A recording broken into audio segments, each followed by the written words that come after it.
Hello everyone, welcome back to my YouTube channel. आशा करता हूँ सही स्वस्थ होंगे। लास्ट टाइम हमारे क्वेश्चन नंबर हमने 16 तक क्वेश्चन डिस्कस कर लिए थे, तो आज हम बेसिकली हमारा क्वेश्चन नंबर 17 है, उसको हम कंटिन्यू करते हैं। फर्स्ट क्वेश्चन दे रखा है यहाँ पे, the organisation and interconnection of the various components of a computer system is called. यहाँ पे बात की है कि जब हम किसी भी कंप्यूटर सिस्टम को ऑर्गेनाइज करके उसमें बेसिकली अलग अलग जो कंपोनेंट्स होते हैं उनमें अगर हम एक कनेक्शन दे देते हैं तो इस चीज़ को हम क्या बोलते हैं, तो इसको हम कंप्यूटर आर्किटेक्चर बोलते हैं। तो यहाँ पे आपका फर्स्ट क्या बन जाएगा, राइट आंसर बन जाएगा।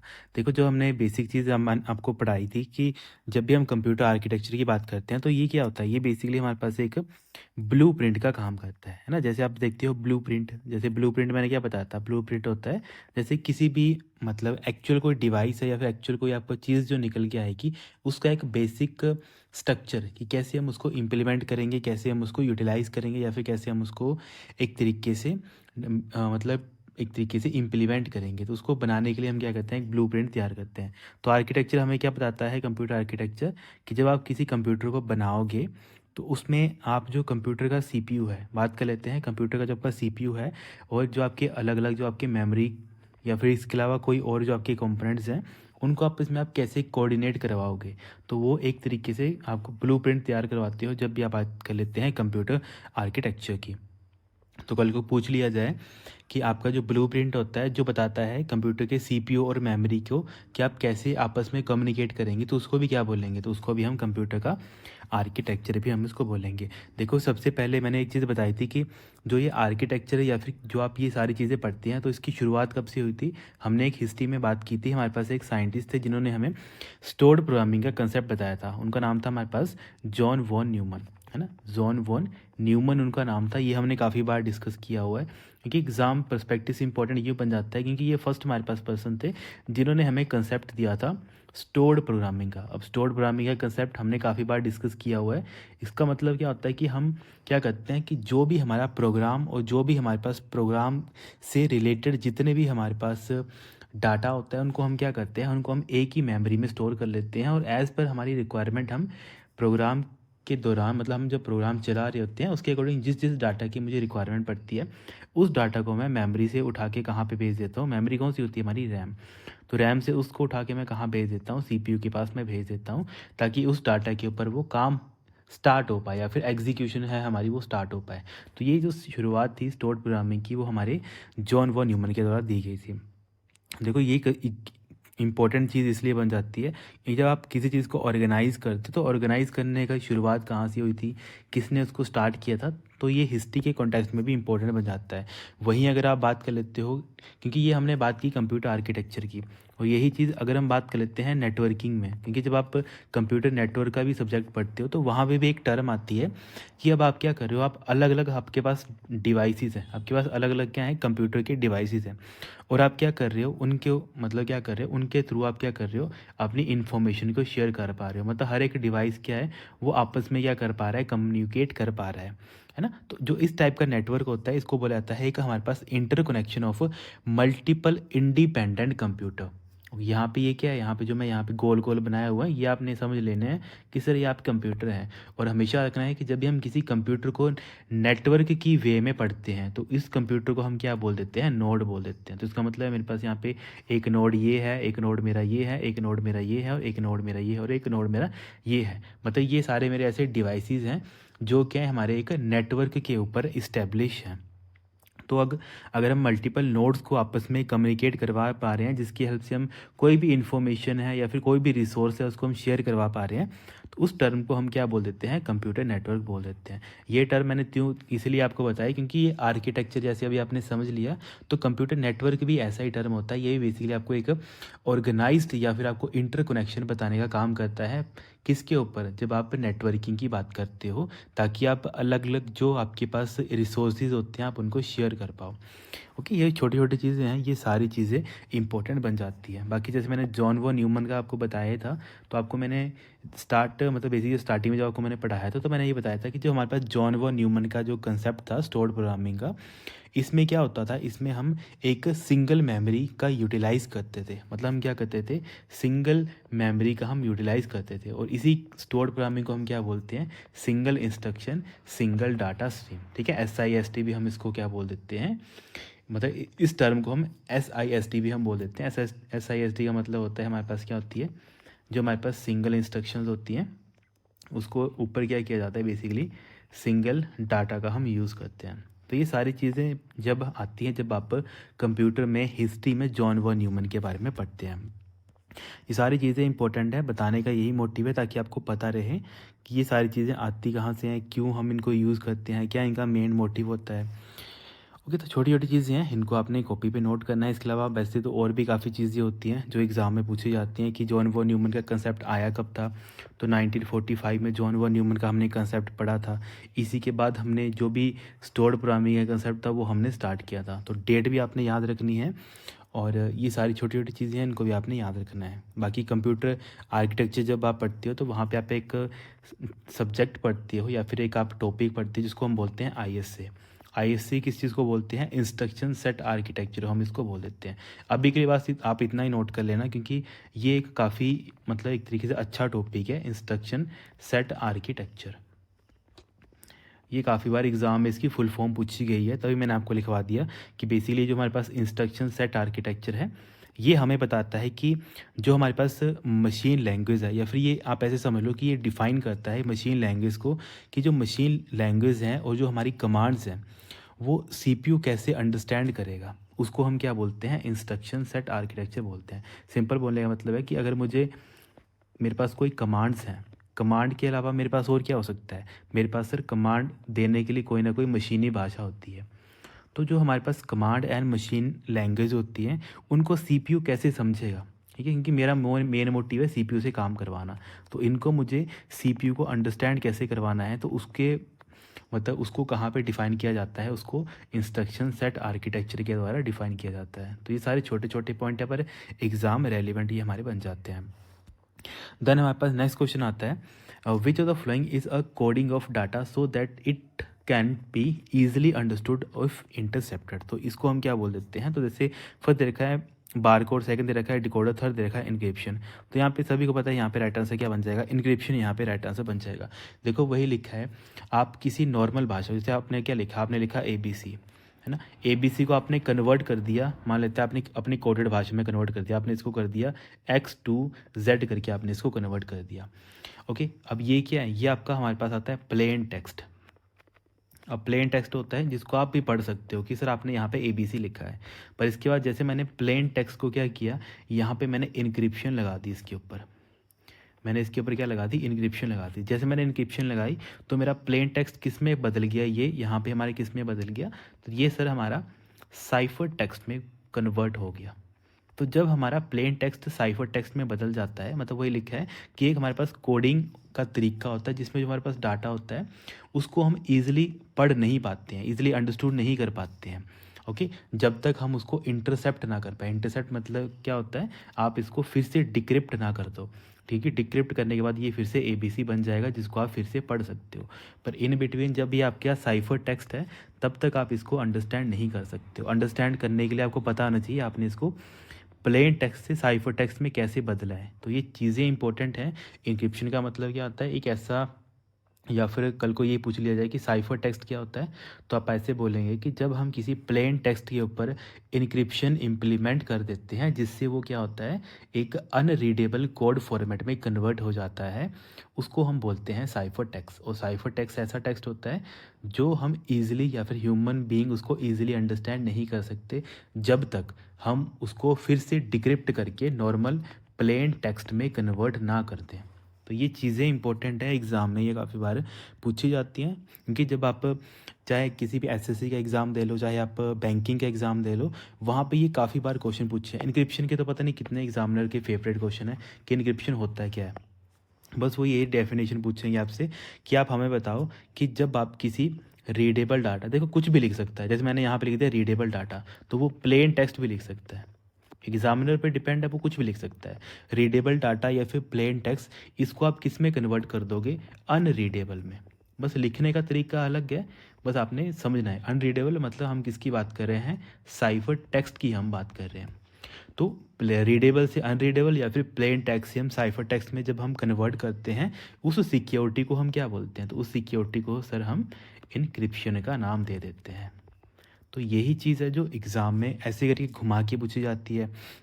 बाकी इसके अलावा जब हम इसका उल्टा कर देते हैं, उल्टा मतलब जब हम अनरीडेबल से रीडेबल में शिफ्ट होते हैं, तो उसके लिए हमें क्या करना पड़ता है, उसके लिए हमें सर डिक्रिप्शन का यूज़ करना पड़ता है। तो ये डेफिनेशन भी आपसे एग्ज़ाम में पूछी जाती है।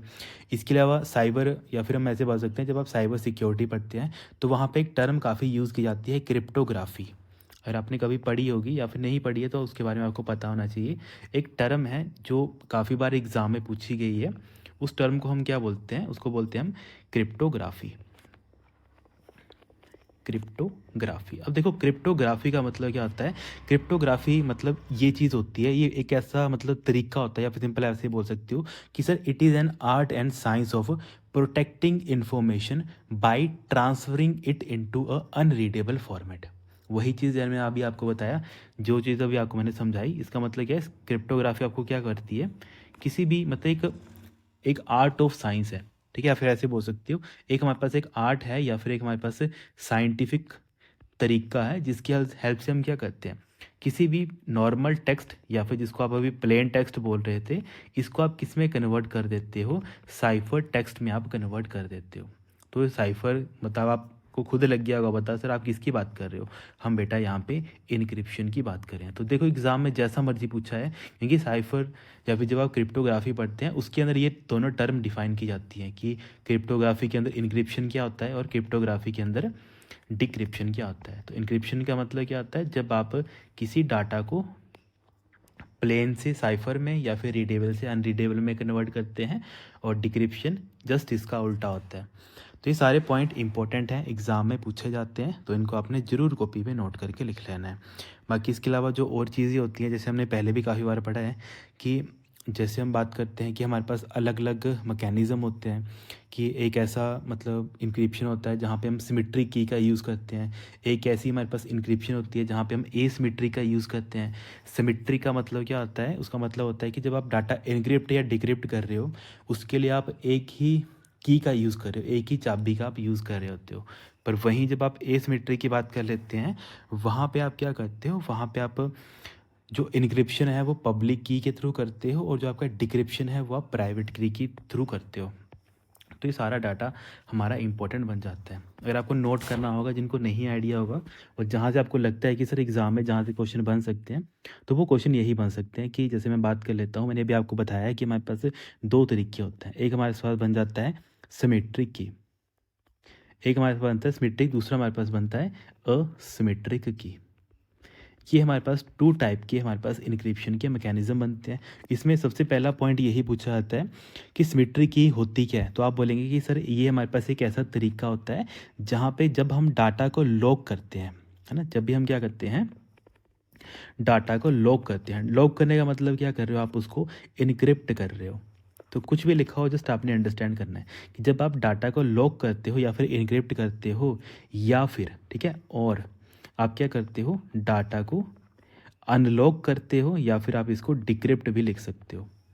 तो इसके लिए आप क्या करते हो, तो इसके लिए आप सेम की का यूज़ करते हो। की मतलब आप ऐसे समझ लो कि आपके पास एक कोड है, उस कोड के थ्रू आप क्या कर सकते हो, डाटा को मतलब जो आपका प्लेन टेक्स्ट होता है इसको आप उसमें साइफर टेक्स्ट में कन्वर्ट कर सकते हो, और वही साइफर टेक्स्ट को आप प्लेन टेक्स्ट में फिर से कन्वर्ट कर सकते हो।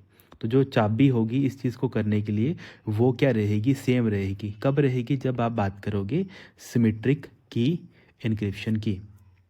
एसिमेट्री में क्या होगा, एसिमेट्री में आपने हमेशा ये याद रखना है कि जब भी हम एसिमेट्री की बात करते हैं, एग्जामिनर कहाँ से क्वेश्चन पुट करता है, वो पुट करता है कि जब भी आप इनक्रिप्ट करते हो, आप क्या करते हो, डाटा को इनक्रिप्ट करते हो। डाटा इनक्रिप्ट करने के टाइम आप कौन सी की का यूज़ करते हो, तो उसके लिए आप पब्लिक की का यूज़ करते हो।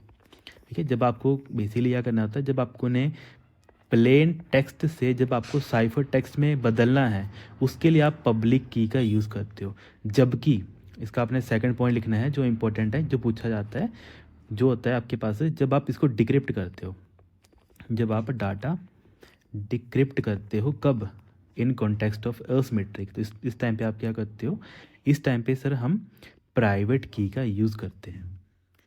तो ये दोनों चीज़ें ऐसी हैं जो एग्ज़ाम में पूछी जाती हैं कि जब आप एसिमेट्रिक की का यूज़ करते हैं तब अगर आपको डाटा को इनक्रिप्ट करना है तो उसके लिए आप कौन सी की यूज़ करते हो, पब्लिक करते हो कि प्राइवेट करते हो? तो आप बोलेंगे सर हम पब्लिक की का यूज़ करते हैं। अब इसका उल्टा एक और क्वेश्चन पुट होता है कि जब आप डाटा को डिक्रिप्ट करते हैं तो उस टाइम पे आपको कौन सी की रिक्वायरमेंट पड़ती है? तो उस टाइम पे हमें प्राइवेट की रिक्वायरमेंट पड़ती है। तो ये इंपॉर्टेंट चीज़ें हैं जहाँ से एग्जामिनर आपको ज़रूर क्वेश्चन पुट करता है। बाकी ये चीज़ें भी आपने नोट करनी है कि जब हम एसिमेट्रिक की बात करते हैं तो उसमें हम पब्लिक की क्रिप्टोग्राफी भी हम इसको बोल देते हैं। अलग अलग नाम होते हैं जहाँ से एग्जामिनर क्वेश्चन पुट कर देता है। एसिमेट्रिक की को भी हम क्या बोल देते हैं, पब्लिक की क्रिप्टोग्राफी, क्योंकि ये सारे ना क्रिप्टोग्राफी के ही हमारे कंसेप्ट बन जाते हैं। तो ये छोटे छोटे पॉइंट है पर ये सारे इंपॉर्टेंट बन जाते हैं, क्योंकि जब मैंने आपको ये सारी चीज़ें बताई थी कि जब हम प्रोटोकॉल भी यूज़ करते हैं तो प्रोटोकॉल भी हमारे कई सिक्योर होते हैं, कई अनसिक्योर होते हैं। जैसे HTTP आता है, इसके अलावा HTTPS हमारे पास आता है। तो ये सारे अलग अलग एग्जाम्पल हैं जहाँ पे हम इनक्रिप्शन का भी यूज़ करते हैं, मतलब हम क्या करते हैं, सिक्योरिटी को इन्हांस करते हैं। देन नेक्स्ट क्वेश्चन है, RAM is used as a short memory because of it. देखो, रैम को हम शॉर्ट मेमोरी या फिर हम टेम्परेरी मेमोरी या फिर हम इसको क्या बोल देते हैं, वॉलेटाइल मेमोरी हम इसको बोल देते हैं। ओके, वॉलेटाइल मेमोरी हम इसको क्यों बोलते हैं, टेम्परेरी मेमोरी हम इसको क्यों बोलते हैं, क्योंकि जो ये डाटा होता है ये क्या करता है, शॉर्ट टर्म क्या करता है, होल्ड कर सकता है। तो इसका मतलब यहाँ पे क्या बन जाएगा, इट्स वॉलेटाइल नेचर, कि रैम का क्या होता है, वॉलेटाइल नेचर होता है। ये रैम हमारा क्या होता है, क्वेश्चन पुट किया जाता है कि what is the working memory of a system, किसी भी कंप्यूटर की वर्किंग मेमोरी कौन होती है। तो वर्किंग मेमोरी मतलब जहाँ पे सारा का सारा काम किया जाता है, तो वो काम हमारा कौन करता है, वो हमारी रैम एक ऐसी मेमोरी होती है जहाँ पे हम सारा का सारा जो हमारा काम होता है वो यहाँ पे एक तरीके से यूटिलाइज़ करते हैं। तो ये सारी चीज़ें इंपॉर्टेंट हैं। बाकी देखो छोटी छोटी चीज़ें पूछी जाती हैं कि जब आप अपना कंप्यूटर एकदम से बंद कर देते हो तब आपकी कौन सी ऐसी मेमोरी है जिसका डाटा इरेज हो जाता है, तो वो हमारी हमारी बेसिकली रैम आ जाती है, जिसको हम वॉलेटाइल मेमोरी हम उसको बोल देते हैं। और पूछा जाता है कि ऐसी कौन सी मेमोरी होती है जहाँ पे डाटा परमानेंट रहता है, परमानेंट मतलब नॉन वॉलेटाइल रहता है, तो वो हमारे बेसिकली सेकेंडरी मेमोरीज या फिर रोम, सारे एग्जांपल आ जाते हैं। तो सारे छोटे छोटे पॉइंट्स हैं, एग्ज़ाम में सारे पूछे जाते हैं, तो उनको आपने ज़रूर कॉपी पे नोट करके लिख लेना है। बाकी इसके अलावा भी हमने काफ़ी और चीज़ें पढ़ी हैं, टाइप ऑफ रैम पढ़े हैं, अलग अलग टाइप के रैम होते हैं। बाकी वॉलेटाइल मेमोरी में आपके एग्जाम्पल कौन कौन से हैं वॉलेटाइल मेमोरी के, जो आपने पहले काफ़ी बार पढ़े हैं। सर एक तो हमारे पास चलो रैम आ गया, रैम के अलावा मैंने आपको कैशे बताया था, कैशे भी हमारे पास एक टाइप ऑफ वॉलेटाइल मेमोरी होती है। इसके अलावा हमारे पास एक रजिस्टर्स आ जाते हैं, है ना। ये ऐसी मेमोरीज होती हैं, इनको हम किस कैटेगरी में रख देते हैं, इनको हम बेसिकली जो हमारे पास वॉलेटाइल कैरेक्टर है उसमें हम बेसिकली हम रख देते हैं। बाकी कैशियर बनाने के लिए हमें पता है हम एस रैम का यूज़ करते हैं। ठीक है, ये भी इंपॉर्टेंट पॉइंट है जो काफ़ी बार एग्जाम में पूछा जाता है। बाकी नॉन वॉलेटाइल आप सभी को पता है, RAM ROM hard disk flash drive हम इनको यूज़ करते हैं। तो छोटे छोटे पॉइंट हैं, इनको अपनी कॉपी पे नोट करना है। ईजी क्वेश्चन है, ज़्यादा टफ क्वेश्चन नहीं था। नेक्स्ट क्वेश्चन है, a modern electronic computer is a machine that is made for. तो जो हमारे पास मॉडर्न इलेक्ट्रॉनिक कंप्यूटर होता है ये बेसिकली क्या काम करता है, तो ये है सर हमारा, ये हमारे पास मॉडर्न कंप्यूटर होते हैं, इसमें हम डाटा इनपुट कर सकते हैं। इसके अलावा उस डाटा के ऊपर हम एक तरीके से कोई भी कैलकुलेशन वो परफॉर्म कर सकते हैं। वही है यहाँ पे क्या बन जाएगा, input storage and manipulation of outputting of data. मतलब क्या कर सकते हैं, हम कोई भी डाटा इनपुट करवाते हैं, सीपीयू उसको प्रोसेस करता है, फर्दर वो हमें क्या प्रोवाइड करता है, आउटपुट हमें प्रोवाइड करता है। तो इनपुट देन वो क्या होता है, हमारे पास सीपीयू के पास प्रोसेस किया जाता है, देन हमें फर्दर लास्ट में क्या प्रोवाइड की जाती है, आउटपुट हमें प्रोवाइड की जाती है। और इसी चीज़ को हम क्या बोल देते हैं, टेक्निकल टर्म। अगर आपने पढ़ा होगा कंप्यूटर आर्किटेक्चर में भी इसके बारे में जिक्र किया है, अगर आपने नहीं पढ़ा होगा कभी तो आप इसको ज़रूर कॉपी पे नोट करेंगे। देखो ये टर्म ये या फिर ये सारी चीज़ें कब आती हैं, जब आप किसी भी मतलब आर्किटेक्चर बारे में डिटेल में पढ़ते हो। तो आर्किटेक्चर जब आप पढ़ते हो तो वहाँ पे एक टर्म आती है आपके पास, ईडीपी। ईडीपी को बोला जाता है इलेक्ट्रॉनिक डाटा प्रोसेसिंग साइकिल। ये काफ़ी इंपॉर्टेंट है, जो एग्ज़ाम में पूछा जाता है, इसको बोलते हैं हम इलेक्ट्रॉनिक डाटा प्रोसेसिंग साइकिल। देखो इसमें होता क्या है, इसमें बेसिकली जो आपके ये स्टेप्स हैं कि आप क्या करोगे, सबसे पहले डाटा इनपुट दोगे, इनपुट के बाद आप उस डाटा के ऊपर काम करवाओगे, मतलब सीपीयू के पास भेजोगे, सीपीयू फर्दर उस काम होने के बाद आपको क्या प्रोवाइड करेगा, आउटपुट आपको प्रोवाइड करेगा। तो इसी चीज़ को बोला जाता है electronic data processing cycle.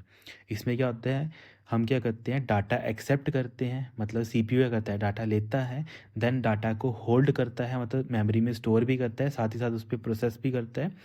Last में जाके जो भी रिजल्ट्स आता है वो उनको प्रोड्यूस करता है और आपको वो दिखाता है। तो इस चीज़ को क्या बोला जाता है, मतलब ईटीपी मॉडल हम इसको बोल देते हैं। सारी चीज़ें इंपॉर्टेंट हैं, एग्जाम में पूछी जाती हैं। देखो इसी से मिलते जुलते क्वेश्चन एक बार मैंने लास्ट टाइम आपको डिस्कस करवाया था कि जब बेटा आप कंप्यूटर सिस्टम की बात करते हो तो कौन सा ऑपरेशन साइकिल है जो हमारा कंप्यूटर सिस्टम करता है। क्योंकि ये क्वेश्चन एक बार बैंकिंग में पूछा गया था और आपकी शायद जेओआईटी पेपर में पूछा गया था कि हमारे पास एक मतलब ऑपरेशन साइकिल होता है कंप्यूटर के अंदर, वो कौन सा होता है आपके पास, आईपीयू। और आईपीयू क्या काम करता है, किस चीज़ को बताता है, आईपीयू बताता है I stand for input, P stand for process and O stand for output. देखो काम वही है, बस पूछने का तरीका अलग है। पूछ लिया जाएगा कि आप बताओ कि कंप्यूटर सिस्टम में जब आप किसी ऑपरेशनल साइकिल की बात करते हो तो वो क्या होता है, तो वो आपका आईपीओ साइकिल होता है। ठीक है, अगर ऐसे नहीं लिखना हो तो इसको आप ऐसे लिख सकते हो कि आईपीओ इस क्या होता है, हमारे पास एक कंप्यूटर के अंदर ऑपरेशनल साइकिल ये हमारा होता है। तो ऐसे करके आपने इसको नोट कर लेना है, क्योंकि काफ़ी बार ये एग्ज़ाम में क्वेश्चन पूछा गया है, तो इसको आपने ज़रूर कॉपी पे नोट करके लिख लेना है। बाकी तो इसके अलावा हमने काफ़ी और चीज़ें पढ़ी हुई हैं कि हमारे पास सॉफ्टवेयर के अंदर या फिर कंप्यूटर के अंदर काफ़ी अलग अलग टाइप ऑफ जो कैरेक्टरिस्टिक्स होती हैं, जैसे डेलीगेंसी होती है। इसके अलावा सर आपने वर्सेटाइल नेचर हमें इसका बताया था।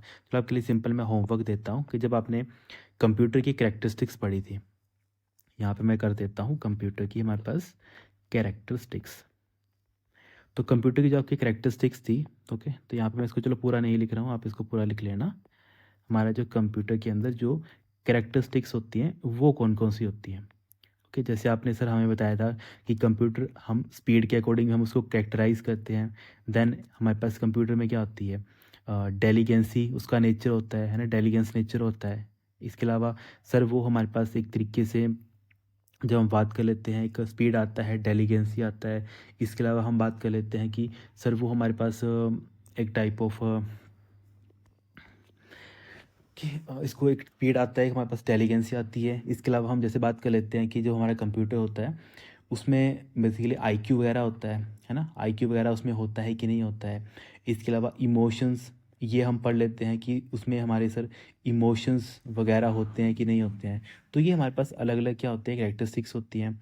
इसके अलावा पूछा जाता है कि एक डेलीगेंसी होती है। इसके अलावा पूछा जाता है कि हमारे पास सिस्टम होता है, उस सिस्टम के अंदर जो हमारे पास डेलीगेंसी का मतलब क्या होता है, या फिर हमारे पास जो वर्सटाइल जो नेचर होता है वो क्या होता है। तो ये सारे अलग अलग टाइप ऑफ कैरेक्टरिस्टिक्स होते हैं। तो इनके बारे में आपने जो इंपॉर्टेंट है, जैसे डेलीगेंसी के बारे में बताया था मैंने आपको, वर्सटाइल नेचर के बारे में बताया था जहाँ पे काफ़ी क्वेश्चन पुट किए जाते हैं। बाकी इमोशंस के बारे में कि पूछा जाता है कि कंप्यूटर के अंदर इमोशन होते हैं, ऑब्वियसली नहीं होता है कंप्यूटर के अंदर इमोशन, ना तो उसके अंदर अपना कोई आईक्यू होता है। जब हम स्पीड की बात कर लेते हैं तो स्पीड हम बेसिकली मेज़र करते हैं, एक जब हम मिलियंस ऑफ इंस्ट्रक्शंस पर सेकंड की बात कर लेते हैं, या फिर जब हम स्पीड मेज़र करते हैं तो हम गीगा हर्ट्ज़ में उसको मेज़र करते हैं। तो दो तरीके होते हैं। बाकी डेलीगेंसी क्या होती है कि हमारा जो कंप्यूटर होता है वो 24 घंटे काम कर सकता है विदाउट एनी कंसंट्रेशन लॉग। जैसे हमारा ह्यूमन माइंड क्या होता है, हम 3-4 घंटे काम कर लेते हैं, उसके बाद हम थक जाते हैं, उसके बाद हमारा ब्रेन काम करना बंद कर देता है, मतलब थोड़े टाइम के लिए क्या होता है, हमारा ब्रेन बर्स्ट हो जाता है, तो उसको रिलैक्स करना पड़ता है। पर कंप्यूटर में ऐसा कोई नहीं है। तो वो नेचर कौन सा है कंप्यूटर का, वो हमारा डेलीगेंसी नेचर है। वहीं वर्सेटाइल नेचर का क्या मतलब होता है, हमारा जो कंप्यूटर होता है एक ही समय के ऊपर मल्टीपल काम वो कर सकता है, तो उसको हम क्या बोलते हैं, वर्सेटाइल नेचर ऑफ कंप्यूटर हम उसको बोल देते हैं। तो सारे छोटे पॉइंट है पर एग्जाम में पूछे गए हैं। नेक्स्ट क्वेश्चन है, which is a device that changes information into a digital form. तो इन्फॉर्मेशन को आप क्या कर रहे हो, डिजिटल फॉर्म में कन्वर्ट कर रहे हो। तो इसका मतलब है यहाँ पे क्या राइट आंसर हो जाएगा आपके पास, डिजिटाइजर आपके पास राइट आंसर हो जाएगा। वो भी डिजिटाइजर करता है क्या है, बेसिकली जब भी आप कोई चीज़ लिखते हो उसको किस में कन्वर्ट कर देता है, उसको वो डिजिटल डाटा में कन्वर्ट कर देता है। तो ये भी चीज़ इंपॉर्टेंट है। और ये आप होता है क्या, डिजिटाइजर। आप सभी को पता है, अगर आपने पढ़ा होगा कि हमारे पास एक ग्राफिक्स टैबलेट हम इसको बोल देते हैं समटाइम, क्योंकि कई बार एग्जाम में ऐसा क्वेश्चन पुट किया जाता है कि हमारे पास ग्राफिक्स टैबलेट क्या होता है। तो वहाँ पे यही लिखा होता है कि एक ऐसा डिवाइस होता है, इनपुट डिवाइस होता है जो क्या करता है, कोई भी हमारे पास एनालॉग सिग्नल होता है या फिर एनालॉग इन्फॉर्मेशन होती है, उसको क्या करता है फिजिकल, मतलब या फिर हम ऐसे बोल सकते हैं कि जो हमारे पास फिजिकल डाटा होता है उसको वो डिजिटल डाटा में कन्वर्ट कर देता है। तो उसको हम ग्राफिकल टैबलेट बोलते हैं। जैसे अभी यहाँ पे मैं लिख रहा हूँ तो ये भी क्या हो रहा है, ये मैं क्या कर रहा हूँ, यहाँ पे मैं इसको एनालॉग सिग्नल दे रहा हूँ, है ना। Analogue signal in the sense मेरे हाथों की जो मूवमेंट है ना, उसके अकॉर्डिंग क्या हो रहा है, जो ये सिस्टम है वो इसको प्रोसेस कर रहा है। प्रोसेस होने के बाद आपको कंप्यूटर स्क्रीन पे या फिर जो यहाँ पे सिस्टम है इसके ऊपर आपको देखने को वो मिल रहा है। तो इतना फास्टली ये वर्क करता है, आपको पता नहीं लगता है ना। यहाँ पे एक्चुअल में अगर आप देख रहे हो, मैं यहाँ पे कुछ भी लिख रहा हूँ तो लिखना है मतलब क्या, मैं यहाँ पे इनपुट दे रहा हूँ, डिजिटाइजर की हेल्प से मैं इनपुट दे रहा हूँ। तो ये इनपुट क्या जा रहा है, जल्दी जल्दी सीपी के पास जा रहा है। सीपी के पास जाने के बाद वो मुझे क्या दे रहा है, आउटपुट मुझे प्रोवाइड कर रहा है। तो इतना फास्टली वो वर्क करता है कि हमें पता ही नहीं लगता कि ये चीज़ें इतनी फास्ट चल रही होती हैं। क्योंकि हमने यही चीज़ पहले पढ़ी है कि जो हमारी कंप्यूटर्स की जो स्पीड होती है वो मिलियंस बिलियंस में चली जाती है, इतनी फास्ट होती है, इतनी जल्दी वो कैलकुलेट करके हमें रिजल्ट प्रोवाइड कर देता है। और हमें लगता है कि ये सारी चीज़ें इतना स्मूथ चल रही होती हैं, पर हर एक चीज़ चलने के पीछे क्या होता है कि एक्चुअल में एक लॉजिक होता है। तो वही है कि ग्राफिक टैबलेट्स क्या करते हैं, हमारा जो एनालॉग सिग्नल होता है इसको क्या करते हैं, इसको एक तरीके से ट्रेस करते हैं। ट्रेस करने के बाद ग्राफिक टैब जो हमारा डिवाइस होता है उसको वो किस में कन्वर्ट कर देता है, डिजिटल इन्फॉर्मेशन या फिर डिजिटल आपका जो डाटा होता है या फिर डिजिटल आपका फॉर्म होता है उसमें वो उसको कन्वर्ट कर देता है। कौन, आपका ग्राफिकल टैबलेट। तो यही छोटी छोटी चीज़ें हैं जो एग्ज़ाम में पूछी जाती हैं। कल को यही पूछ लिया जाए क्वेश्चन, क्या आप हमें बताओ कि जो हमारे पास ग्राफिकल टैबलेट है ना, तो उसको हम टेक्निकल टर्म में क्या बोलते हैं, तो उसको आप बोलेंगे कि सर उसको हम डिजिटाइजर हम उसको बोल देते हैं। अच्छा, इससे मिलता जुलता एक और क्वेश्चन है जो आपको कंफ्यूज करेगा एग्ज़ाम के अंदर, है ना। क्योंकि यहाँ पे मैंने बोला कि यहाँ पे आप क्या कर रहे हो, यहाँ पे आप इन्फॉर्मेशन या फिर डाटा को बदल रहे हो डिजिटल फॉर्म में। यही क्वेश्चन एक बार एग्जाम में पूछा गया था, पर वो पूछा था मॉडम का। वहाँ पूछा गया था कि ऐसा कौन सा डिवाइस, ऐसे मैं फिल इन द ब्लैंक कर देता हूँ, हमारे पास एक ऐसा डिवाइस होता है कि यहाँ पे मैं इसको कर देता हूँ fill in the blank, device जो क्या करता है, जो हमारा मॉड्यूलेट्स कर देता है, ठीक है। मॉड्यूलेट्स एंड डी मॉड्यूलेट्स, किस चीज़ को मॉड्यूलेट और डीमॉड्यूलेट करेगा, हमारे सिग्नल्स को किस में कन्वर्ट करेगा, या फिर signals for telephone line, telephone line. उस टाइम पे क्या राइट आंसर आ जाएगा, यहाँ पे डिजिटाइजर राइट आंसर नहीं आएगा, क्योंकि यहाँ पे मैंने बात की है ये कैसे सिग्नल है, ये सिग्नल है जो हम टेलीफोन लाइन में बेसिकली हम क्या करते हैं, डिजिटल डाटा से एनालॉग में कन्वर्ट करते हैं और एनालॉग डाटा से हम डिजिटल में कन्वर्ट करते हैं। तो इस टाइम पे हम किसकी बात कर रहे होते हैं, हम मॉडम की बात कर रहे होते हैं। ये मॉडम हम जब नेटवर्किंग पढ़ते हैं तो वहाँ पे ये क्वेश्चन भी पूछा जाता है, तो इसको भी अपनी कॉपी पे नोट करके लिख लेना। बाकी इसके अलावा कोई और चीज़ें इंपॉर्टेंट है वो अगर आपने हमने वैसे पढ़ी भी हुई हैं कि अलग अलग चीज़ें होती हैं जो इंपॉर्टेंट है, तो काइंडली आपने उनको भी एक बार रिव्यू कर लेना है। देन नेक्स्ट क्वेश्चन है हमारे पास, an index register that is automatically incremented और decremented with each use of. तो ऐसे एक हमारे पास इंडेक्स रजिस्टर होते हैं सीपीयू के अंदर, जो क्या करते हैं वैल्यू में बढ़त करते हैं या फिर वैल्यू में घटत करते हैं, तो उनको हम क्या बोल देते हैं, उनको हम ऑटो इंडेक्स बोल देते हैं। तो ये आपका राइट आंसर बन जाएगा। बेसिकली ऑटो इंडेक्स रजिस्टर हमारे पास क्या करते हैं, ऑटोमेटिकली जो वैल्यूज़ होती हैं उनको एक तरीके से क्या कर देते हैं, बढ़ा देते हैं और कम कर देते हैं, है ना। और ये सारी चीज़ें डिपेंड करते हैं जब आपका जो प्रोग्राम होता है या फिर जो आपने कोड बनाया होता है वो आपने कैसे बनाया होता है। और ये ऑटो इंडेक्स सबसे ज़्यादा यूज़ किए जाते हैं जब आप लूप्स का कंसेप्ट पढ़ते हो। जब आपने लूप्स पढ़े होंगे, जैसे हम प्रोग्रामिंग लैंग्वेज पढ़ते हैं तो वहाँ पे अलग अलग टाइप ऑफ लूप्स आते हैं, है ना। जैसे आप डू वाइल लूप के बारे में पढ़ते हो या फिर आप वाइल लूप के बारे में पढ़ते हो, तो वहाँ पे आपको पता है एक ही जो कोड होता है वो बार बार रन होता है। तो ये 3 टाइप के लूप्स होते हैं जिनके बारे में आप पढ़ते हो। और लूप्स क्या होते हैं, कुछ ऐसे हमारे कुछ एक ऐसे मॉड्यूल्स होते हैं या फिर कुछ हमारे पास ऐसे कोड होते हैं जिनको हमें बार बार यूज़ करना पड़ता है। तो उनको बार बार ना लिखना पड़े हमें, तो उसके लिए हम क्या यूज़ करते हैं, हम उसके लिए उसको हम एक लूप बना देते हैं। और लूप के अंदर क्या होता है, या तो हमें उस फंक्शन को बार बार यूज़ करना है तो मतलब हम क्या करते हैं उसको इंक्रीमेंट करते हैं, या तो अगर हम इसको डिक्रीमेंट करना है, ठीक है, मतलब होगा कि हम ज़ीरो से लेके उसको पर्टिकुलर किसी वैल्यू तक चेक करेंगे, या हम किसी वैल्यूज मान लेते हैं यहाँ पे 15 है, तो 15 से लेके हम किसी वैल्यू को वापस लेके आएंगे, मतलब हम क्या कर रहे हैं, डिक्रीमेंट कर रहे हैं। तो डिक्रीमेंट के टाइम भी हम कंडीशन लगा सकते हैं और इंक्रीमेंट के टाइम भी हम कंडीशन लगा सकते हैं। तो ये सारी चीज़ें माइक्रो प्रोसेसर के अंदर कैसे होती हैं, with the help of auto index जो रजिस्टर होता है वो ये सारी चीज़ें यूज़ करने के लिए हेल्प करता है। बाकी क्योंकि यहाँ पे बात कर ही रहे हैं हम माइक्रो प्रोसेसर की, तो मैंने आपको एक प्रोग्राम काउंटर के बारे में बताया था, है ना। प्रोग्राम काउंटर होता है जिसके बारे में काफ़ी बार एग्जाम में क्वेश्चन पूछे गए हैं। बताने का मेन मोटिव यही है ताकि आपकी जहन में ये सारी चीज़ें बैठ जाएं। ये क्या करता है, ये एक ऐसा रजिस्टर होता है। प्रोग्राम काउंटर होता है क्या है सर, ये हमारे पास रजिस्टर होता है, पर क्या काम होता है इसका। ये एक ऐसा रजिस्टर होता है जो हमेशा ट्रैक रखता है किस चीज़ के बारे में, मेमोरी एड्रेस।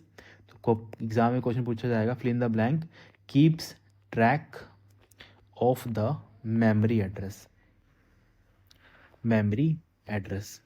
उसके बाद देखो मेमोरी एड्रेस को ट्रैक तो रखेगा, पर किस चीज़ के लिए, ऑफ द मतलब कौन सी मेमोरी को, ऑफ द नेक्स्ट इंस्ट्रक्शन,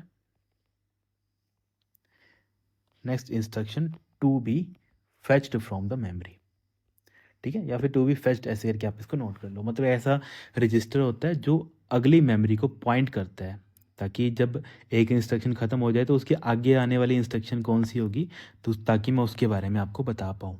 तो ये भी एक बार एग्ज़ाम में क्वेश्चन पूछा गया था, तो इनको भी आपने कॉपी पे नोट करके लिख लेना है। बाकी एक एक्यूमुलेटर के बारे में आपको बताया था कि एक हमारे पास रजिस्टर होता है जो एक टेम्परेरी स्टोरेज भी होती है, पर इसको हम क्या बोलते हैं, इसको हम एक स्पेशल पर्पस रजिस्टर हम बोल देते हैं। क्यों बोलते हैं, क्योंकि इसी के ऊपर हम सारी की सारी कैलकुलेशन परफॉर्म करते हैं, ये इंपॉर्टेंट बन जाता है।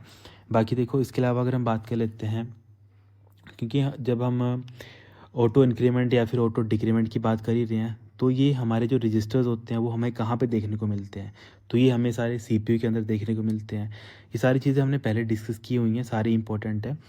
क्योंकि जब आप माइक्रो प्रोसेसर के बारे में पढ़ते हो तो वहाँ पे अलग अलग टाइप ऑफ माइक्रो प्रोसेसर भी आप पढ़ते हो, कि स्टार्टिंग में जब हमारे पास माइक्रो प्रोसेसर फर्स्ट बना था, इंटेल का बना था, 4 बिट का बना था।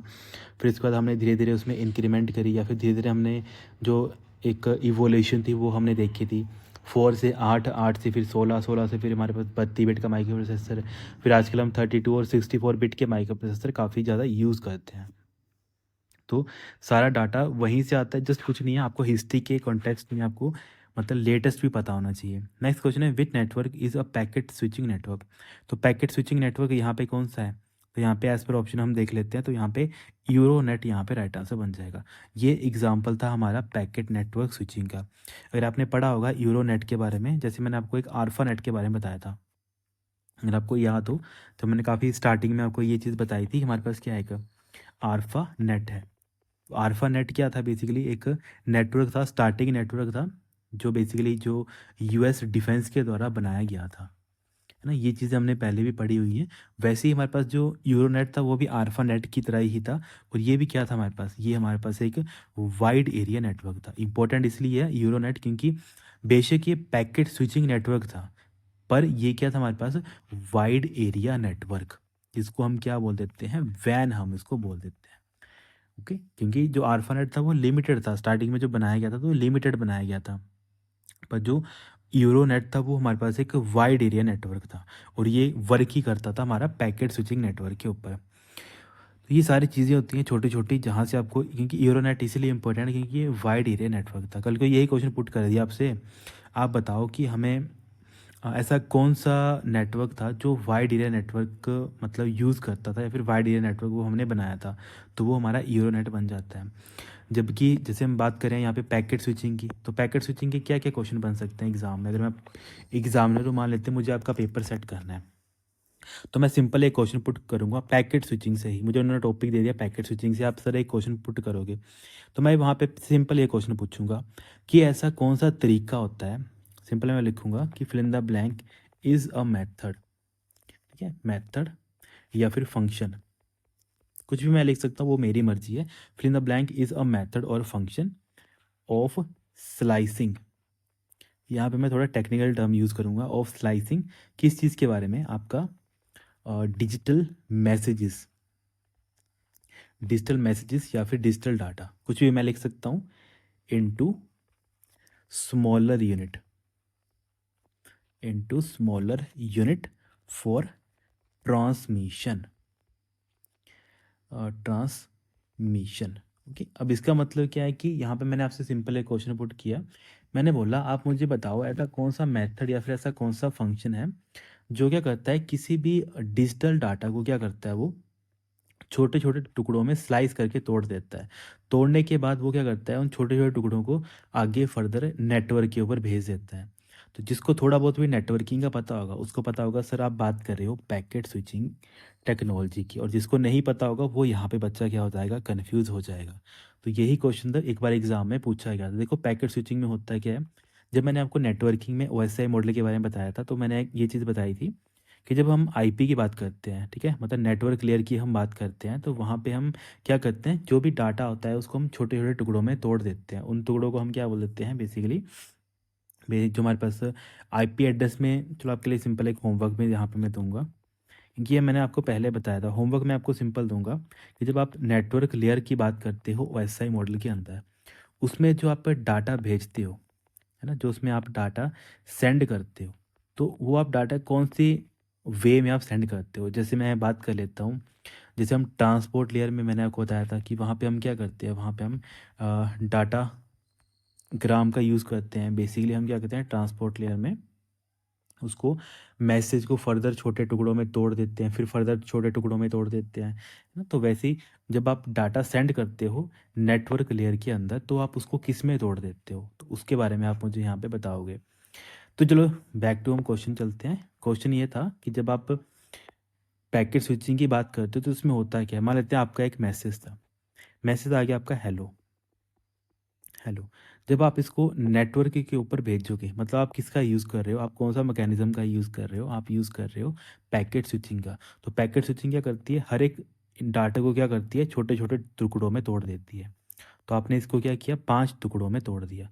जैसे आपने इसको 5 टुकड़ों में तोड़ा तो क्या होगा, ये एक एक टुकड़ा कहाँ पे जाएगा, जैसे मान लेते हैं आपको डाटा भेजना है एक जगह से दूसरी जगह के ऊपर। तो डाटा भेजने के आपके पास रास्ते कौन है, एक रास्ता ये है कि आप यहाँ से डाटा भेज सकते हो, और ये आ गया आपके पास कंप्यूटर दूसरा जहाँ पे ये डाटा जाएगा। एक रास्ता ये है, दूसरा रास्ता ऐसे है कि यहाँ से घूम के ऐसे जाएगा, फिर ऊपर जाएगा, फिर यहाँ से जाएगा, फिर यहाँ पे जाएगा, फिर यहाँ पे वापस यहाँ पे जाएगा, ठीक है। एक रास्ता और आ गया कि यहाँ से सीधा यहाँ पे जाएगा, फिर यहाँ से फिर इस यहाँ पे जाएगा, यहाँ से इस राउटर पे जाएगा, फिर जाके आपके पास पहुँचेगा।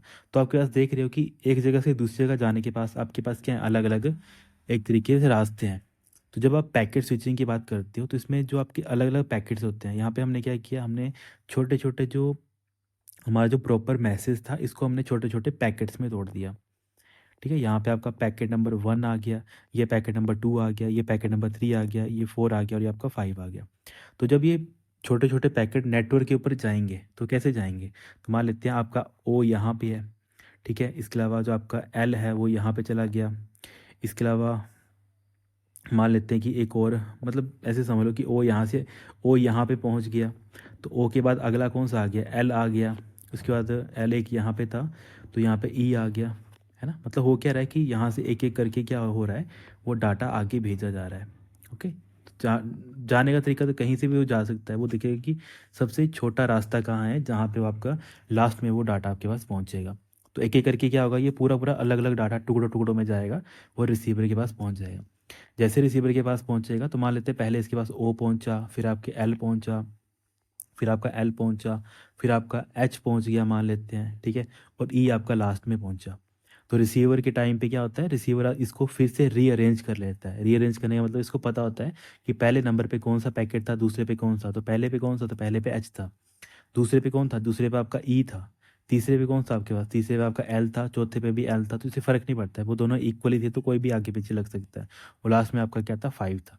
तो उसको वो रीअरेंज कर लेता है। तो रीअरेंज करने के बाद वही क्या बन जाएगा, ये सर हमारा हेलो यहाँ पे बन जाएगा। तो ऐसे करके जो आपका जो पैकेट स्विचिंग है वो वर्क करता है। तो इसको भी आपने अंडरस्टैंड करना है और कॉपी पे नोट करना है, क्योंकि एग्ज़ाम में पूछी गई चीज़ें हैं तभी बताने का मोटिव है कि आपको पता हो कि ऐसे करके ये सारी चीज़ें वर्क करती हैं। बाकी जब हम पैकेट स्विचिंग की बात करते हैं तो इसमें एक प्रोटोकॉल है जिसके बारे में काफ़ी बार एग्जाम में पूछा गया है, तो उसको भी आप नोट कर लेना।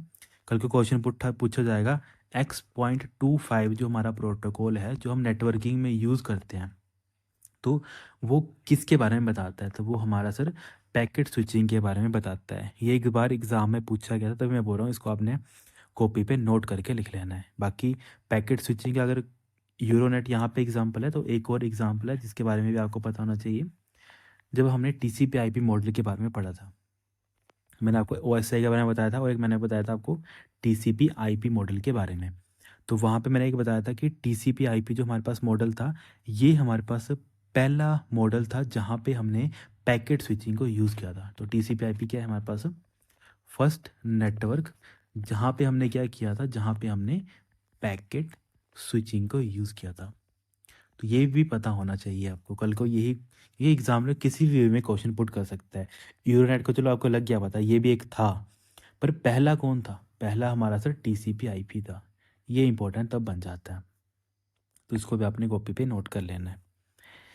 ओके, इसके अलावा बाकी तो और भी काफ़ी चीज़ें हैं। हम कॉन्टेक्स्ट मतलब वही पढ़ते हैं, इसका पैकेट स्विचिंग पढ़ते हैं, इसके अलावा हम दूसरा नॉर्मल पढ़ते हैं, तो उसके बारे में चलो यहाँ पे भी बात करने की जरूरत नहीं है। नेक्स्ट क्वेश्चन हमारे पास सिम्बॉलिक लैंग्वेज। सिम्बॉलिक लैंग्वेज हमारे पास कब बनी थी? तो सिम्बॉलिक लैंग्वेज अगर आप हिस्ट्री की बात कर लेते तो ये हमारे पास 1950s के आसपास बनी थी। तो यहाँ पे बी आपका राइट आंसर बन जाएगा। बेसिकली जो हमारे पास सिम्बॉलिक लैंग्वेज थी, इन्हीं को हम हिस्ट्री में असेंबली लैंग्वेज भी हम इसको बोल देते हैं। और ये बनाया मतलब ये प्योर बाइनरी या फिर प्योर जो हमारे पास मशीन लैंग्वेज के कोड थे, उसको एक तरीके से बदलने के लिए या फिर रिप्लेस करने के लिए हमने एक निमोनिक्स के वे में एक लैंग्वेज बना दी थी, उसको हम सिम्बॉलिक लैंग्वेज उसको बोल दिया जाता है। बाकी कल को यही क्वेश्चन पूछ लिया जाए कि जो हमारे पास, क्योंकि सिम्बॉलिक लैंग्वेज मैंने बोल ही दिया, it is a type of assembly language. तो कल को मैं क्वेश्चन यही पुट कर दूं कि आप मुझे बताओ असेंबली लैंग्वेज कौन सी जनरेशन की प्रोग्रामिंग लैंग्वेज है। तो आप बोलेंगे कि सर ये हमारे पास सेकंड जनरेशन प्रोग्रामिंग लैंग्वेज है। तो ऐसे करके भी एग्जाम में एक बार क्वेश्चन पूछा गया था असेंबली लैंग्वेज का, कि आप बताओ कि असेंबली कौन सी जनरेशन की लैंग्वेज है। वहीं देखो, अगर हम बात करें असेंबली की, तो असेंबली के लिए एक सॉफ्टवेयर पूछा जाता है। असेंबली का एक सॉफ्टवेयर पूछा जाता है, उसका नाम होता है असेंबलर। कोड ये पूछा जाता है कि आपकी जो असेंबली लैंग्वेज है, इसको, क्योंकि आपको ये बेसिक चीज़ पता ही है, हमारा जो कंप्यूटर है वो हमेशा सर बाइनरी लैंग्वेज को समझता है। बाइनरी मतलब वो 0 1 को ही समझता है। पर असेंबली लैंग्वेज में हमने क्या किया, हमने बेसिकली हमारी सहूलियत के लिए क्या कर दिया, हमने निमोनिक्स का यूज़ किया। निमोनिक्स मतलब अगर आपको वैल्यू को ऐड करना है तो आप वहाँ पे ऐड लिखोगे, पर कंप्यूटर तो ऐड समझता नहीं है, उसको ऐड का एक्चुअल में मतलब समझाना पड़ता है, मतलब उसको बाइनरी में 0 1 0 1 हमें उसको देना पड़ता है। तो निमोनिक्स को जब आप मशीन लैंग्वेज या फिर बाइनरी लैंग्वेज में बदलोगे, तो उसको बदलने के लिए आपके पास एक सॉफ्टवेयर आता है। उस सॉफ्टवेयर का नाम क्या होता है? उसका नाम होता है असेंबलर। तो असेंबलर क्या होता है? एक लैंग्वेज ट्रांसलेटर, जो एक भाषा से दूसरी भाषा में कन्वर्ट कर देता है। मतलब एक भाषा को दूसरी भाषा में कन्वर्ट करेगा, पर असेंबलर कौन सी भाषा को बदलेगा? वो सिर्फ असेंबली लैंग्वेज को बदलेगा। किस में बदलेगा? वो असेंबली लैंग्वेज को मशीन लैंग्वेज में, या फिर इसको, इसी को आप क्या बोल देते हो? बाइनरी लैंग्वेज आप बोल देते हो। अगर बाइनरी लैंग्वेज नहीं लिखा होगा तो बाइनरी कोड वहाँ पे लिखा होगा। तो जैसे भी एग्जाम में क्वेश्चन पुट करे, आपको कंसेप्ट की क्लैरिटी होनी चाहिए। बाकी यही क्वेश्चन, जैसे मैं अभी आपको निमोनिक्स के बारे में आपको बोला, तो कल को यही क्वेश्चन मैंने आपसे पुट कर दिया। बताओ कि जो आप एब्रीविएशन यूज़ करते हो असेंबली लैंग्वेज में, आप उसको क्या बोलते हो? क्वेश्चन में कुछ नहीं था, मैंने क्वेश्चन सिंपल पूछा कि जो आप एब्रीविएशंस वगैरह यूज़ करते हो, है ना, एब्रीविएशन आप यूज़ करते हो कहाँ पे? असेंबली लैंग्वेज के अंदर, तो उनको हम क्या बोलते हैं? क्वेश्चन यहाँ से स्टार्ट हुआ, असेंबली एब्रीविएशन आप यूज़ करते हो असेंबली लैंग्वेज के अंदर, तो उनको बेटा आप क्या बोलते हो? तो सर अभी आपने बताया, उनको हम निमोनिक्स बोलते हैं। तो निमोनिक्स सर क्या बन जाते हैं? जैसे ऐड आपका निमोनिक्स है, इसके अलावा आपका पास एलडीए एक निमोनिक्स बन जाता है, लोड इनटू एक्यूमुलेटर। इसके अलावा आपके पास ऐड आता है, मल आता है, सब आता है, मतलब मल्टीप्लाई के लिए MUL यूज़ करते हैं। तो सारे टाइप ऑफ क्या होते हैं हमारे पास? असेंबली के निमोनिक्स होते हैं। तो नोट करना होगा तो बस आप इसको ऐसे नोट कर लेना, निमोनिक्स, NEMONICS। तो ये हमारे पास क्या बन जाता है? निमोनिक्स बन जाते हैं। तो ये सारे क्वेश्चन ऐसे हैं जो कहीं ना एग्ज़ाम में पूछे गए हैं, तभी बताने का मेन मोटिव ये है ताकि आपको पता रहे कि असेंबली लैंग्वेज में हम अलग अलग सिंबॉलिक प्रोग्रामिंग या फिर सिंबॉलिक प्रोग्रामिंग की बात करते हैं कि हम सिंबल का यूज़ करते हैं। तो सिंबल हमारे पास ऐड आ जाता है, हमारे पास MUL आ जाता है सिंबल, इसके अलावा मूव के लिए MOV आ जाता है। तो अलग अलग चीज़ें हम मतलब पढ़ते हैं, अपने ईजी के लिए हमने क्या किया है, अलग अलग चीज़ें हमने बनाई हैं। बाकी इसके अलावा और भी चीज़ें आती हैं, जैसे फोर्टन के बारे में पूछा जाता है, कबोल के बारे में पूछा जाता है, तो Fortran and COBOL are the, ये कई बार बुक्स में लिखा है, जैसे हम अधिकतर जो बुक्स देखते हैं ना, तो वहाँ पे कई बार लिखा होता है, क्योंकि यहाँ पे किसी ने भी इस चीज़ को क्लैरिफाई नहीं किया है। क्योंकि जब हम बेसिकली लैंग्वेज के टाइम पे जनरेशन को पढ़ते हैं तो असेंबली हमारी सेकंड आती है, ये बात तो बिल्कुल ठीक है। पर कई बार ना बुक्स में ये चीज़ गलत दे रखी है कई बुक्स में, क्योंकि ज़्यादा जो मतलब सोर्स अच्छे हैं बुक्स के, वहाँ पे तो ठीक दे रखा है, पर जहाँ पे जो सोर्स ठीक नहीं है वहाँ पे ना फोर्टन और कबोल को लिखा है कि वो आपका फर्स्ट जनरेशन में आती हैं। पर एग्जाम में अगर क्वेश्चन पूछ लिया जाए कि आपकी जो फोर्ट्रन जो एक प्रोग्रामिंग लैंग्वेज थी, इसके अलावा जो आपकी कोबोल थी, ये कौन सी जनरेशन को बिलोंग करती हैं, तो इसमें आप लिख सकते हो। अगर यहाँ पे सेकंड नहीं दे रखा होगा तो वहाँ पे मोस्ट अप्रोप्रिएट आंसर क्या बनेगा, थर्ड जनरेशन आपका राइट आंसर बन जाएगा। ये भी आपको पता होना चाहिए। बाकी फर्स्ट जनरेशन में तो बताने की ज़रूरत ही नहीं है। बताओ फर्स्ट जनरेशन में कौन सी होगी, जहाँ से शुरुआत हुई थी, तो शुरुआत कहाँ से हुई थी सर, हमारी बाइनरी लैंग्वेज से। तो शुरुआत हमारी बाइनरी लैंग्वेज थी, उसके बाद हमारे पास सेकंड में हमने थोड़ा और आसान करने के लिए असेंबली का यूज़ कर लिया, उसके बाद हमने इसको थोड़ा और आसान करने के लिए फोर्टन और कबोल लैंग्वेज का हमने यूज़ करना स्टार्ट कर दिया।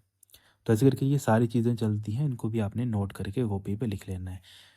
बाकी असेंबली लैंग्वेज आप सभी को पता है, असेंबली लैंग्वेज के जो क्वेश्चंस हैं जो एग्ज़ाम में पुट किए जाते हैं या फिर पूछे भी जाते हैं, इंपॉर्टेंट क्या चीज़ें हैं बस आप वही नोट करना। जैसे मैं असेंबली लैंग्वेज की बात कर रहा हूँ, क्योंकि लास्ट टाइम एक बार ना शायद एसएससी का पेपर हुआ था, तो वहाँ पे ये क्वेश्चन पूछा गया था कि असेंबली लैंग्वेज आपकी किस टाइप की लैंग्वेज है। तो वहाँ पे एक ऑप्शन दे रखा था कि आप वो मशीन इंडिपेंडेंट होती है कि मशीन डिपेंडेंट होती है ना, ऐसे करके ऑप्शन दे रखे थे। तो आपने याद रखना है कि जो सर हमारी असेंबली लैंग्वेज होती हैं वो हमेशा क्या होती हैं, वो हमारे हमेशा मशीन क्या होती हैं, डिपेंडेंट होती हैं। मशीन डिपेंडेंट होती है, मतलब जो मशीन हम यूज़ कर रहे हैं, मान लेता हूँ कि मेरा फ़ोन सैमसंग का है, आपका फ़ोन एप्पल का है, तो इसमें क्या होगा, जो मेरा असेंबलर होगा वो अलग होगा और जो आपका असेंबलर होगा वो अलग होगा। जो मेरा असेंबलर या फिर जो मेरा असेंबली लैंग्वेज को जो संभालेगा मेरी असेंबली लैंग्वेज को, तो वो मेरे स्ट्रक्चर के जो मेरा आर्किटेक्चर है, कंप्यूटर का आर्किटेक्चर है या फिर जो मेरा मोबाइल का आर्किटेक्चर है, वो उसको समझता होगा। बल्कि आपके वाला आपके आर्किटेक्चर को समझता होगा। ऐसा नहीं है कि मैंने अपना कोड उठाया और आपके फ़ोन में लगा दिया, तो आपके कोड को मतलब जो मेरा सॉफ्टवेयर है वो आपके डिवाइस के ऊपर भी ईज़िली चलना स्टार्ट हो जाएगा। तो ओके, तभी हम असेंबली को क्या बोलते हैं, मशीन डिपेंडेंट बोलते हैं, कि जिस मशीन के लिए हमने इसको बनाया है तो वो उसी के ऊपर वो काम करेगा। तो असेंबली लैंग्वेज क्या होती है हमारे पास, मशीन डिपेंडेंट, या फिर हम इसको ऐसे मशीन डिपेंडेंट नहीं लिखा होगा तो वहाँ पे लिखा होगा आपका हार्डवेयर हार्डवेयर डिपेंडेंट, ये लिखा होता है वहाँ पे। बाकी एग्जाम्पल तो मैंने बता ही दिया कि अगर आपके पास इंटेल का प्रोसेसर है, अगर आपने इंटेल के प्रोसेसर के लिए बेसिकली अपना एक कोड बनाया है ना, कौन सा कोड, यही असेंबली लैंग्वेज का कोड। अगर आपने इंटेल के प्रोसेसर के लिए अपना कोड बनाया है तो आप इससे कभी भी एक्सपेक्ट नहीं रख सकते हो कि वो आपका ARM के प्रोसेसर के ऊपर चलेगा। ओके, तो यहाँ पे क्या बन जाएगा, कल को ये क्वेश्चन पुट कर दिया मैंने कि इंटेल प्रोसेसर के मतलब जो इंटेल प्रोसेसर का जो कोड था, जो असेंबली कोड था, उसको क्या आप ARM प्रोसेसर के ऊपर चला सकते हो, तो आप सीधा बोलोगे नहीं। क्यों नहीं चला सकते, क्योंकि असेंबली का जो कोड होता है वो मशीन के ऊपर डिपेंड करता है, तो वो मशीन डिपेंडेंट होता है। वो आप एक मशीन से उठा के दूसरी मशीन के ऊपर उसको यूज़ नहीं कर सकते हो। तो ये यहाँ पे क्या बन जाएगा, गलत आपका बन जाएगा। तो सारी चीज़ें इंपॉर्टेंट हैं। बाकी हिस्ट्री के कॉन्टेक्स्ट में एक क्वेश्चन पूछा गया था असेंबली लैंग्वेज का, कि जैसे हम इसे बात कर ही रहे हैं अलग अलग चीज़ें, तो छोटी छोटी चीज़ें इनको भी आप नोट कर ही लो। जैसे बात की जाती है कि मतलब आप ये बताओ कि जो हमारे पास फर्स्ट असेंबली लैंग्वेज थी, है ना, तो या फिर मैं ऐसे बोल सकते हैं कि जो हमारे पास फर्स्ट असेंबली लैंग्वेज जो बेसिकली 1970, मतलब जब हमारा देश आज़ाद हुआ था 1947 में, तो वहाँ पे ARC 2 कंप्यूटर के लिए फर्स्ट असेंबली जो कोड बनाया था वो किसने बनाया था, वो कैथलीन बूथ ने इसको बनाया था। तो ये भी एक बार एग्जाम में पूछा गया था, तो इसको भी आप नोट कर लेना। चलो आपके लिए सिंपल एक होमवर्क मैं देता हूँ, आप इनके बारे में पढ़ के आएंगे। ओके, या फिर इसके बारे में आप नीचे कमेंट करेंगे, कैथलीन बूथ इन्होंने क्या किया था, इनको बेसिकली मतलब हम बोलते हैं कि इन्होंने क्रेडिट किया था with inventing of first assembly language, है ना। इन्होंने क्या किया था, फर्स्ट हमारी जो असेंबली लैंग्वेज थी उसको क्या किया था, एक तरीके से इन्वेंट किया था। ओके, तो आप इनके लिए इनके बारे में छोटा सा एक क्वेश्चन पूछ रहा हूँ मैं आपसे, आप मुझे बताएंगे इन्होंने जो आपका फर्स्ट असेंबली लैंग्वेज जो बनाई थी, तो इन्होंने किसी ना किसी कंप्यूटर में इसको यूज़ किया था, कि वो कंप्यूटर कौन था जहाँ पे इन्होंने फर्स्ट असेंबली लैंग्वेज का यूज़ किया था। सिंपल होमवर्क है, बस आप इसको बताएंगे। ओके, तो 2 क्वेश्चन मैंने आपको होमवर्क के लिए दिए हैं, तो काइंडली आप इन दोनों को नीचे कमेंट करके मुझे राइट आंसर बता दें। ठीक है students, thank you so much, have a great day.